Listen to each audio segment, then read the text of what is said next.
이 시간 하나님 앞에 드린 예물 위해서 기도하겠습니다.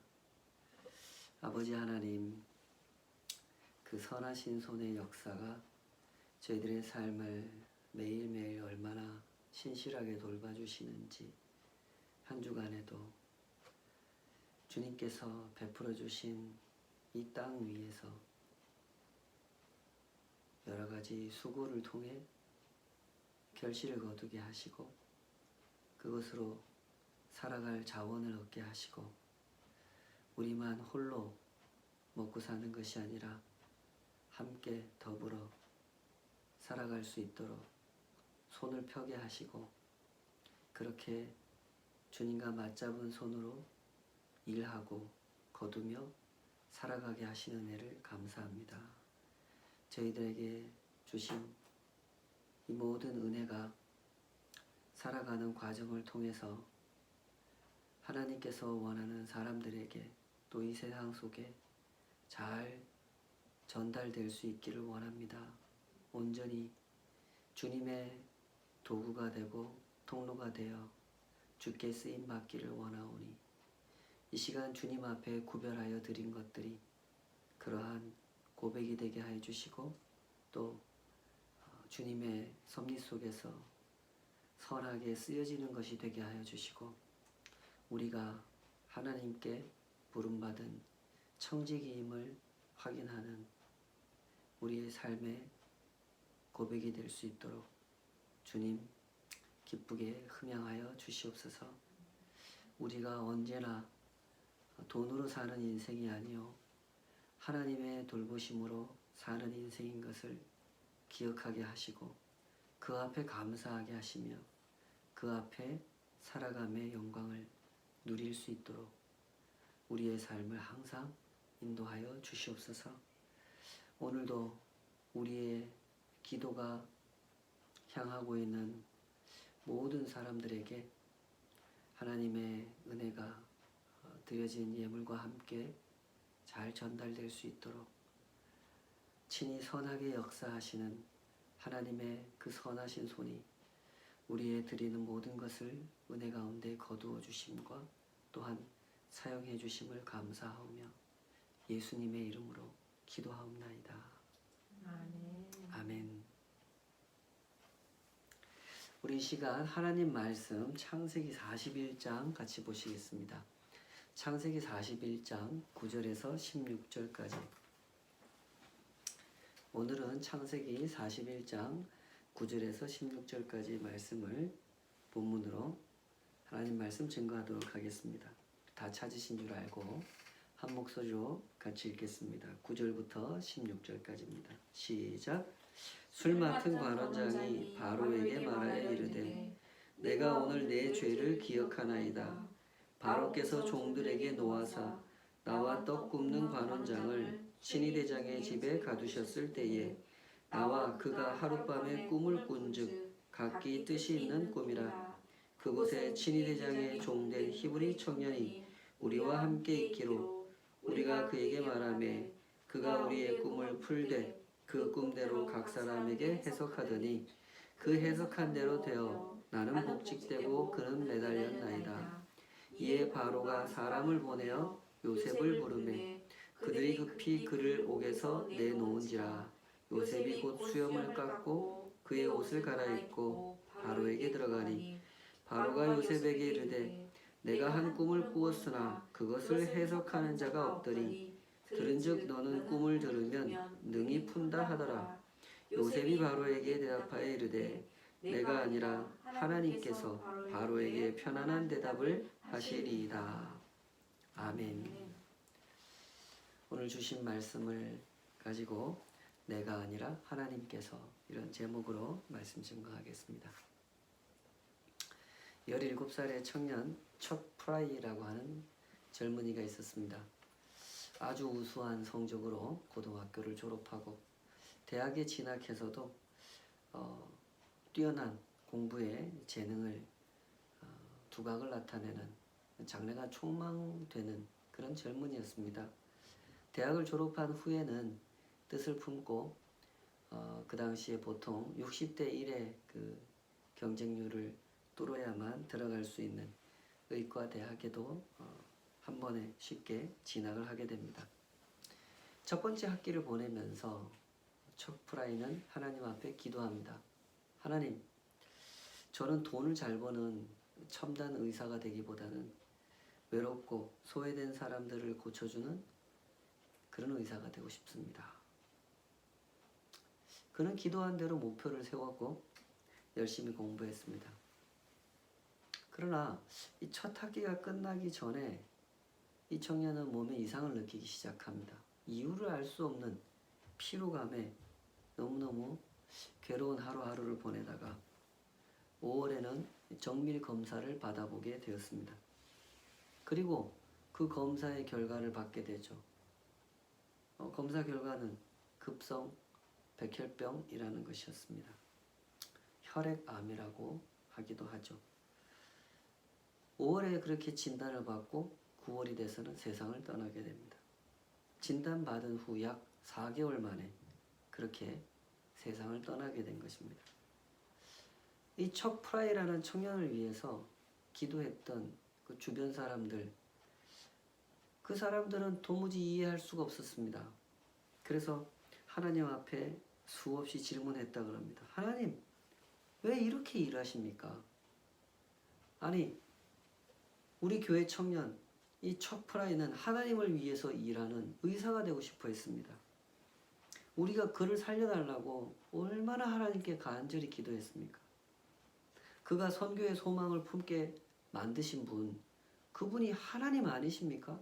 아니, 하나님이 그 청년에게 선교사가 되겠다는 꿈을 품게 하셨다면 그 꿈을 이루어 가도록 하나님께서 그의 생명을 지켜주셔야 되는 거 아닙니까? 왜 저 수많은 마약 중독자들, 알코올 중독자들, 저 불량배들은 주변 사람들을 그렇게 힘들게 하면서도 오래오래 수명을 다하다가 그렇게 죽는데 왜 하나님께 자신을 헌신한 이 청년 척 프라이는 그렇게도 빨리 데려가셔야 했단 말입니까? 하나님 도대체 왜 이렇게 일하십니까? 세상에는 이런 일이 참 많습니다. 때문에 하나님의 사람들은 종종 이 질문을 드리게 되죠. 하나님 왜 이렇게 일하십니까? 물론 하나님의 대답은 들려오지 않습니다.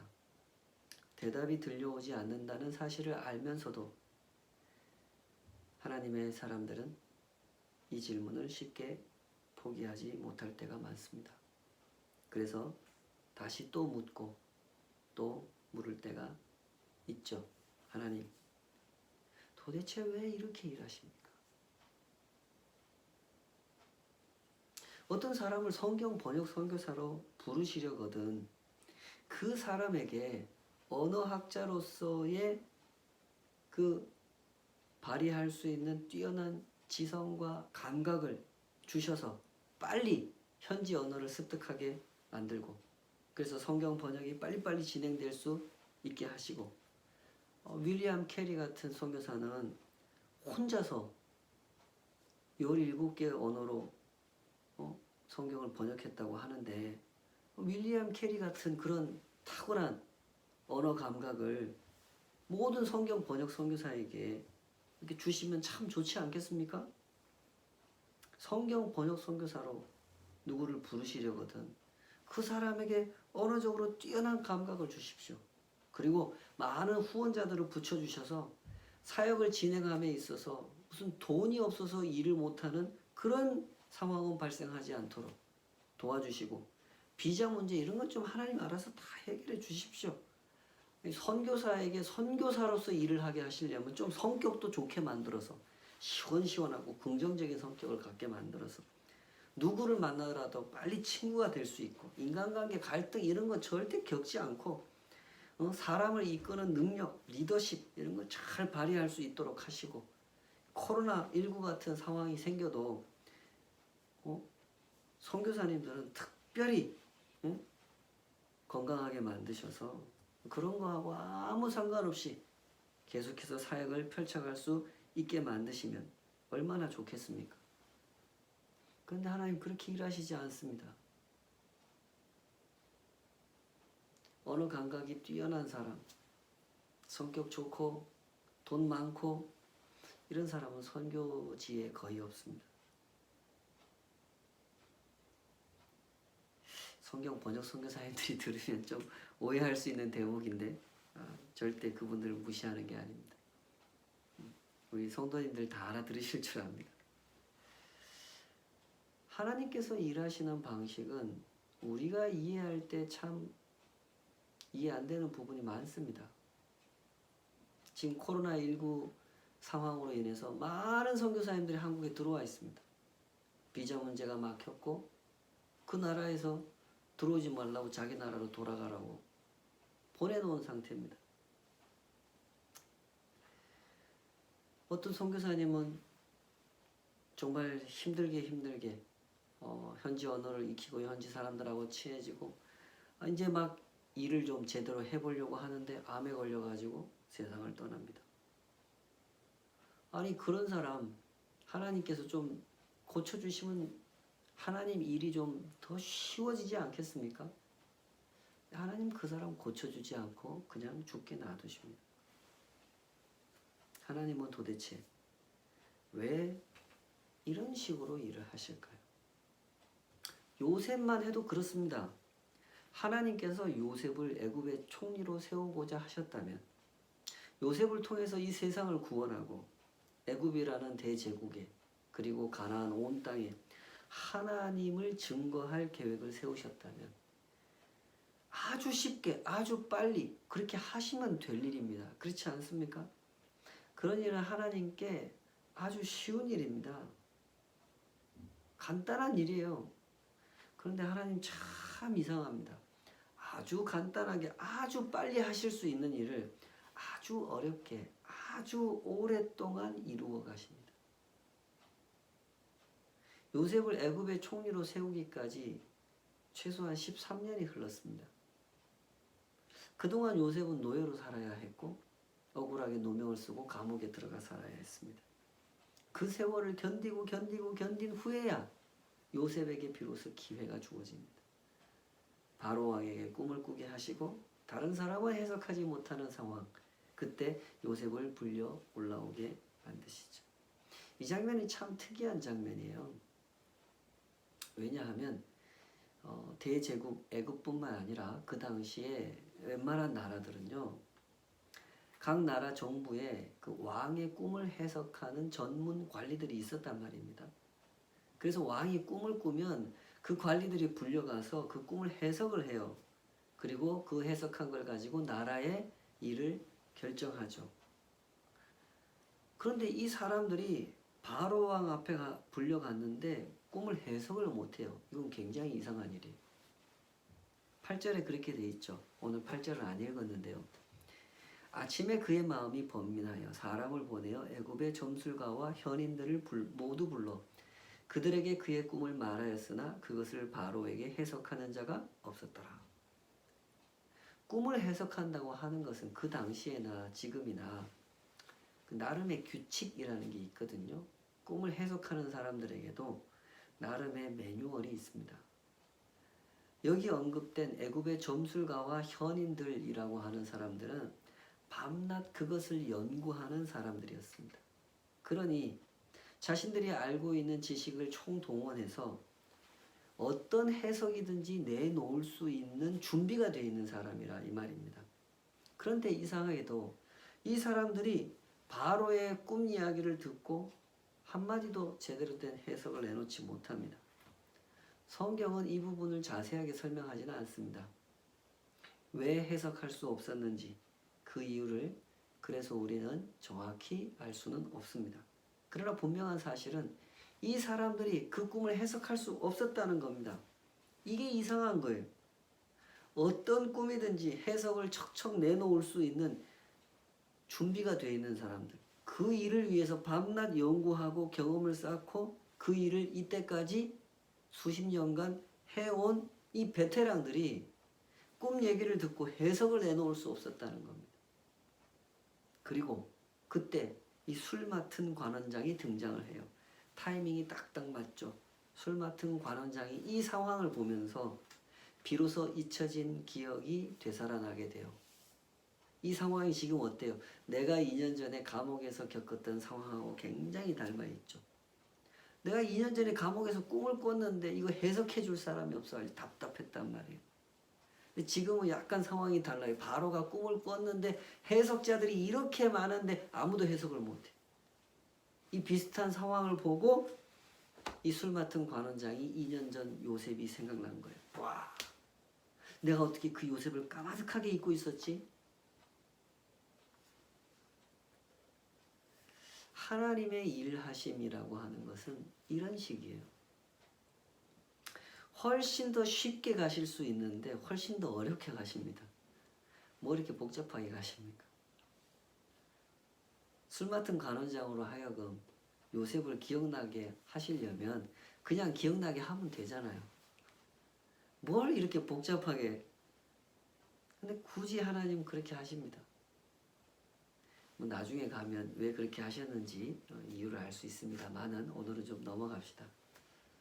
밤낮 꿈을 해석하는 일에 전념하는 사람들이 한마디도 해석을 내놓지 못하는 상황을 만들어 놓으시고 술 맡은 관원장으로 하여금 요셉을 기억나게 하십니다. 그렇게 해서 요셉은 바로 왕에게 불려가게 되는데 여기서 요셉은 아주 중요한 선언을 하게 돼요. 15절 16절 다시 한번 읽어보겠습니다. 15절 16절 바로가 요셉에게 이르되 내가 한 꿈을 꾸었으나 그것을 해석하는 자가 없더니 들은즉 너는 꿈을 들으면 능히 푼다 하더라. 요셉이 바로에게 대답하여 이르되 내가 아니라 하나님께서 바로에게 편안한 대답을 하시리이다. 내가 아니라 하나님께서 바로에게 편안한 대답을 하시리이다. 라고 하는 이 말은 사람은 하는 일이 없고 하나님이 다 하십니다. 라는 뜻이 아닙니다.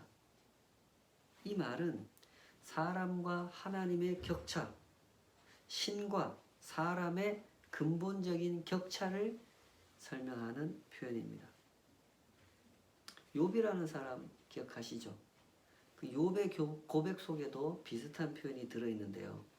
욥이 어느 날 자녀들을 다 잃게 되고 재산도 다 잃어버리고 건강까지 이제 망가지게 되어서 아주 고통을 당하고 있을 때 욥의 아내가 욥에게 나타나서 이렇게 말하지 않습니까? 그 대목을 표준 세번역은 이렇게 번역합니다.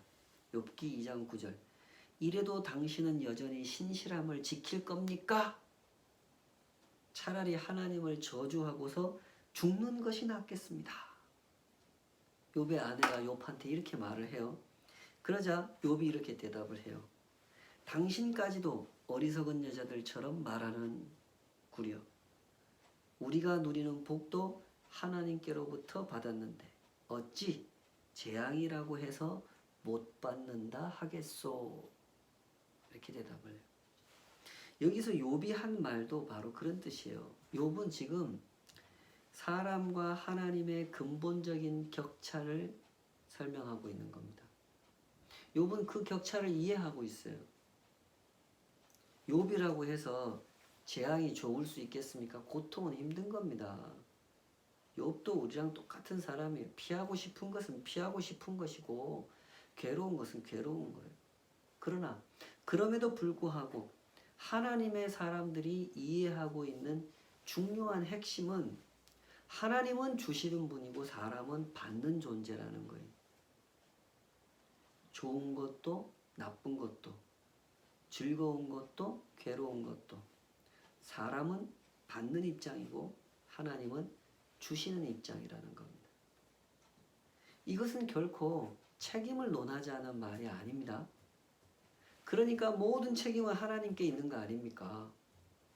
주시는 분은 하나님이고 사람은 받는 입장이니까 주는 분이 책임져야죠. 그래야 되는 거 아닙니까? 라고 따진다면은 지금 제가 드리고 있는 설명을 완전히 오해하고 있는 거죠. 욥의 고백이나 이 요셉의 고백이나 두 사람이 동일하게 강조하고자 하는 요점은 이런 것입니다. 하나님과 사람의 근본적인 격차를 강조하고 있는 거죠. 요셉은 요셉대로 분명히 연단을 받았고 인내했고 인격적으로나 나라를 경영하는 실력에 있어서나 아주 성숙한 모습을 갖게 됐습니다. 요셉은 어떤 꿈을 만나더라도 능히 풀어낼 수 있는 훈련을 받은 상태예요. 그래서 요셉이 많은 일을 하지 않습니까? 그러나 그렇다고 해서 요셉이 꿈을 꾸게 하거나 세상을 자신의 뜻대로 경영할 수는 없습니다. 풍년이 되게 하지도 못하고 흉년이 발생하게도 할 수 없습니다. 요셉은 지금 바로 그 사실을 고백하고 있는 겁니다. 대제국 애굽의 바로 황제 앞에서 하나님의 하나님 되심을 선언하고 있는 것이죠. 내가 아니라 하나님께서 대답해 주실 겁니다. 요셉의 선언, 요셉의 고백을 통하여 성경은 대단히 중요한 요점을 가르쳐 주십니다. 바로 연단의 목적이라는 겁니다. 연단의 목적이 뭐냐? 하나님께서 이 언약 백성들, 하나님의 사람들을 인도해 가실 때는 왜 그토록 어렵게 일하시고 오랜 시간에 걸쳐서 일하시느냐 하면 바로 이것, 하나님의 하나님 되심을 가르쳐 주려고 이렇게 일하신다는 거예요. 하나님이 하나님이시고 사람은 사람이라는 이 명백한 사실을 가르쳐 주시려고 하나님은 그렇게 일하신다는 거예요. 어떤 사람들은 이렇게 설명하면 화를 낼지도 모르겠습니다. 아니, 그게 그렇게 중요한 겁니까? 하나님이 하나님 맞고 사람은 사람 맞습니다. 그거 모르는 사람 어디 있습니까? 화내는 사람이 있을지 모르겠습니다. 그게 뭐 그렇게 대단한 거라고 그걸 가르치기 위해서 이 척프라이 같은 젊은이를 그렇게 데려가십니까? 그렇게 훌륭한 선교사들을 순교하도록 내버려 두십니까? 깡패, 살인자, 비겁한 정치인들 이런 사람들은 오래오래 살도록 내버려 두시면서 하나님의 사람들은 그렇게 고생을 시키고 그렇게 그들의 삶을 인도해 가시는 이유가 고작 하나님의 하나님 되심을 가르쳐 주려고 이거 너무하시는 거 아닙니까? 이렇게 화를 내는 사람이 있을지도 모르겠습니다. 그러나 요셉의 모습을 보십시오. 요셉처럼 연단받은 하나님의 사람, 욥처럼 신실한 하나님의 사람들은 알고 있습니다. 하나님의 하나님 되심을 아는 것보다 더 중요한 일은 없다는 사실을 그들은 알고 있는 것입니다.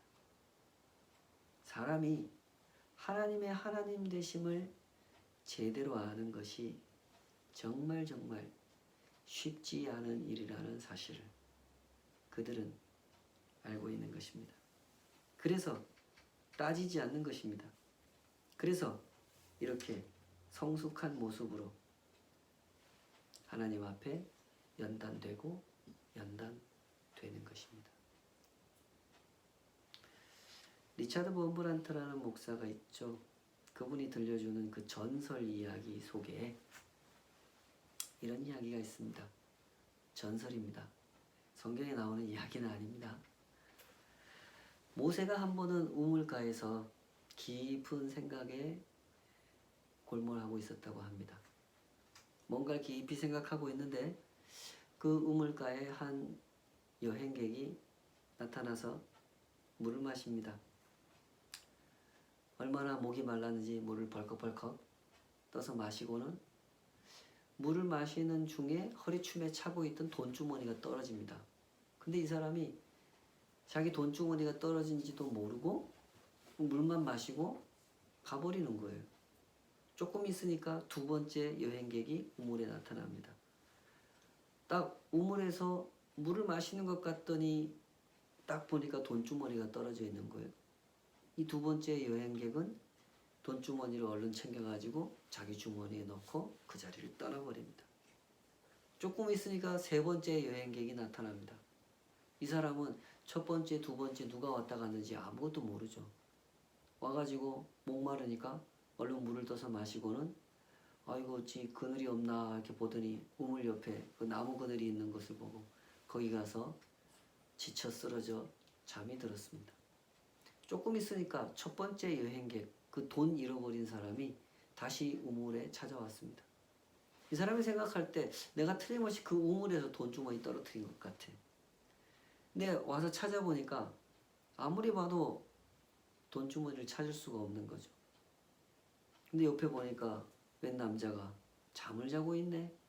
그 사람을 깨워서 물어봅니다. 당신 혹시 여기 떨어진 돈 주머니 못 봤습니까? 못 봤습니다.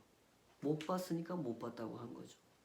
근데 이 사람 화가 나가지고 신경질을 부리다가 둘이 험한 말이 오고 가다가 결국 큰 싸움이 나가지고 이 첫 번째 여행객이 세 번째 여행객을 칼로 찔러 죽여버립니다.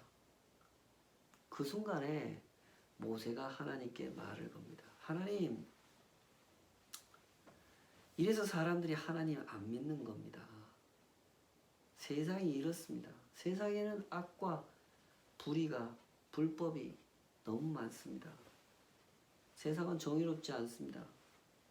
왜 첫 번째 사람이 그의 돈주머니를 잃어버리고 이렇게 살인을 저지르는 것으로 인생이 끝나야 된단 말입니까? 왜 두 번째 사람은 노력도 하지 않고 그렇게 큰 돈을 가질 수 있게 됐단 말입니까? 왜 세 번째 사람은 아무 잘못도 없이 그렇게 살해를 당해야 한단 말입니까?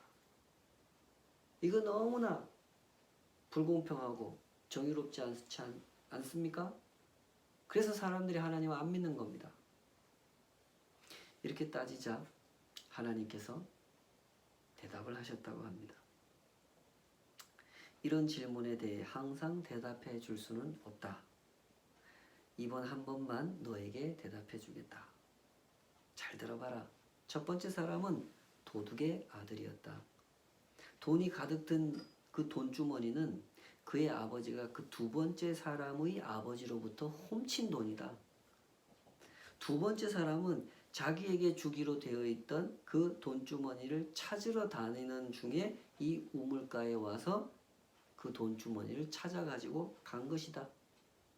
그러니까 노력 없이 그것을 가져간 게 아니고 자기 돈을 자기가 찾아간 것일 뿐이다.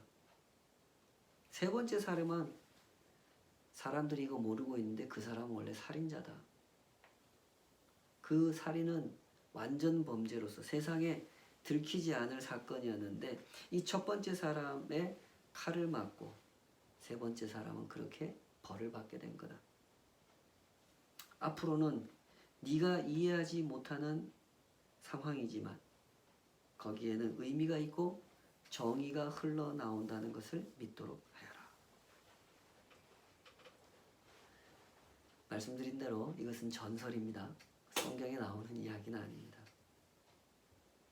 지어낸 이야기를 진리를 받아들이는 것처럼 받아들일 수는 없죠. 그러나 이 전설 속에 중요한 메시지가 있어요. 하나님은 모든 것을 아시고 우리는 일부분만 안다는 것입니다. 이것이 바로 사람과 하나님의 근본적인 격차죠. 우리의 신앙이라고 하는 것은 하나님이 진정 하나님이심을 아는 지식에 근거한다는 사실을 잘 이해하시기 바랍니다.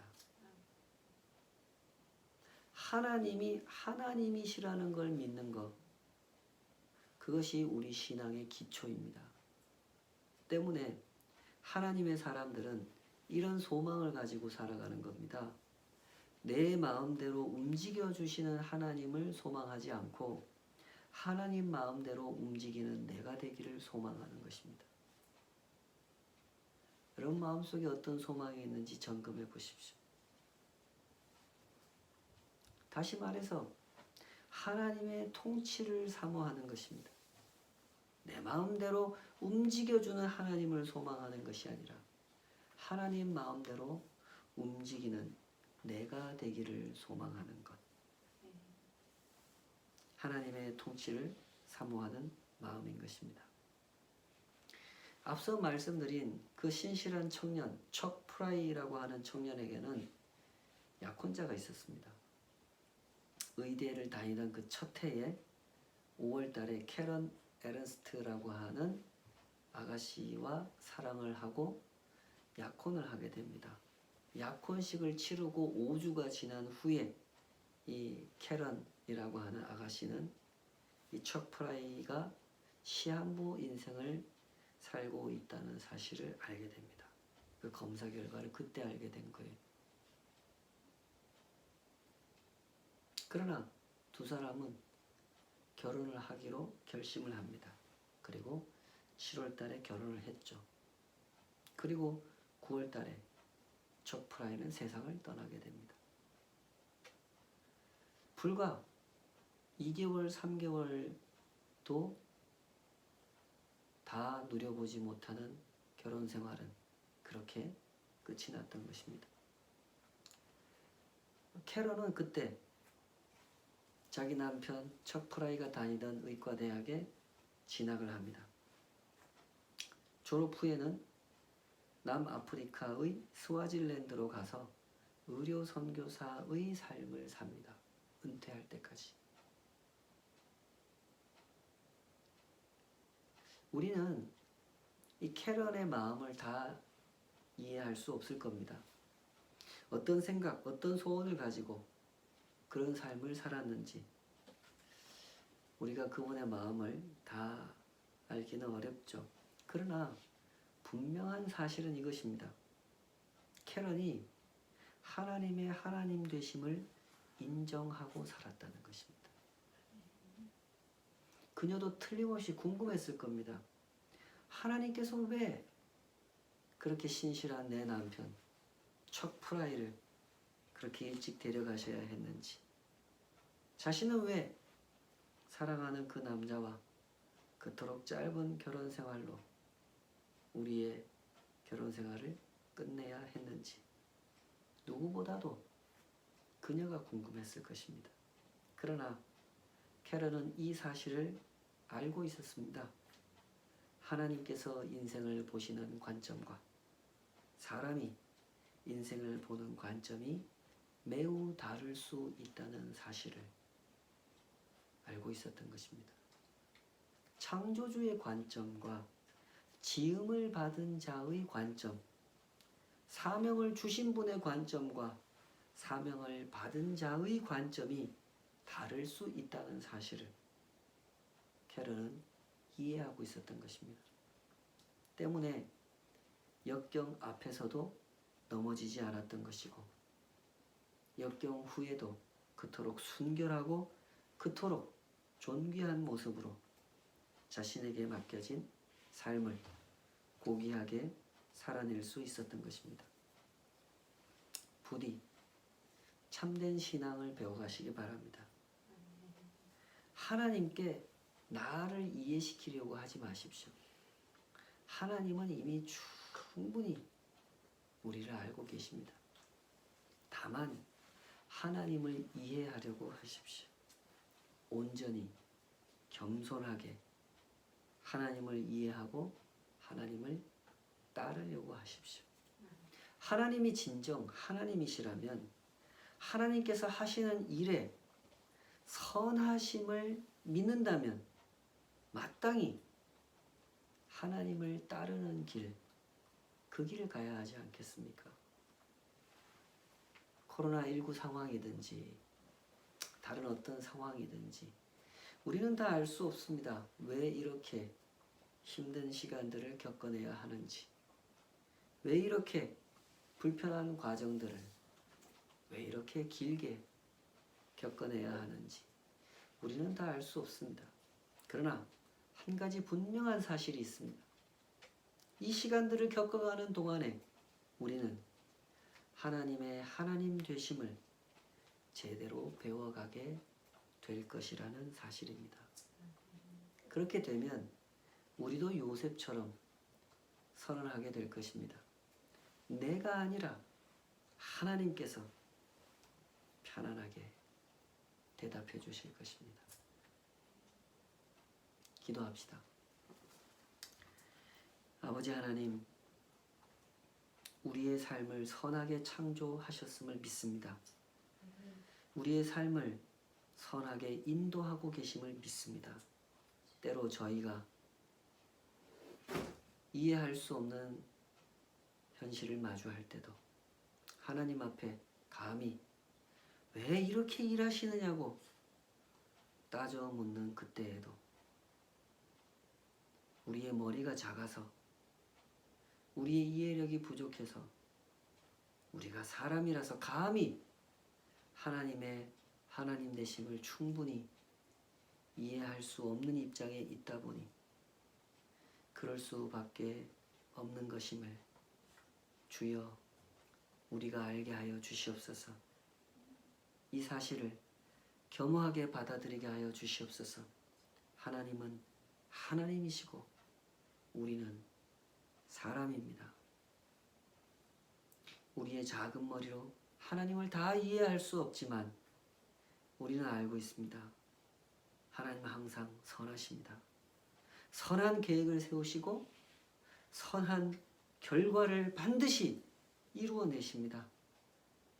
우리에게 가장 선한 결과, 그것은 하나님의 하나님 되심을 아는 것, 그것임을 믿습니다. 주여, 우리의 이 어두운 마음에 선한 빛을, 밝은 빛을 비추어 주시옵소서. 우리가 사람이라는 것을 알게 하시고 하나님의 하나님 되심을 알게 하여 주시옵소서. 하나님께서 그 선하신 뜻을 품고 우리를 구원하셨고 우리를 구원하시는 그 선한 역사를 멈추지 않고 계시는 것을 알게 하여 주시옵소서. 그리하여 그 손을 따라 인생의 길을 걸으며 그 손에 의하여 빚어지고 연단받게 하여 주시옵소서. 우리도 욥처럼, 우리도 요셉처럼 선언하고 고백하고 살아가게 하여 주시옵소서. 내가 아니라 하나님께서 대답하여 주실 것입니다. 이제는 우리 주 예수 그리스도의 은혜와 아버지 하나님의 크고 놀라우신 사랑하심과 성령 하나님의 깨우시고 가르치시고 동행하시며 섭리하시는 그 선하신 역사가 주님을 따라 걷기를, 주님의 손에 매일매일 빚어지기를 사모하는 모든 하나님의 백성들 삶 위에 이제로부터 영원까지 함께 하시기를 간절히 축원하옵나이다. 아멘. 아멘.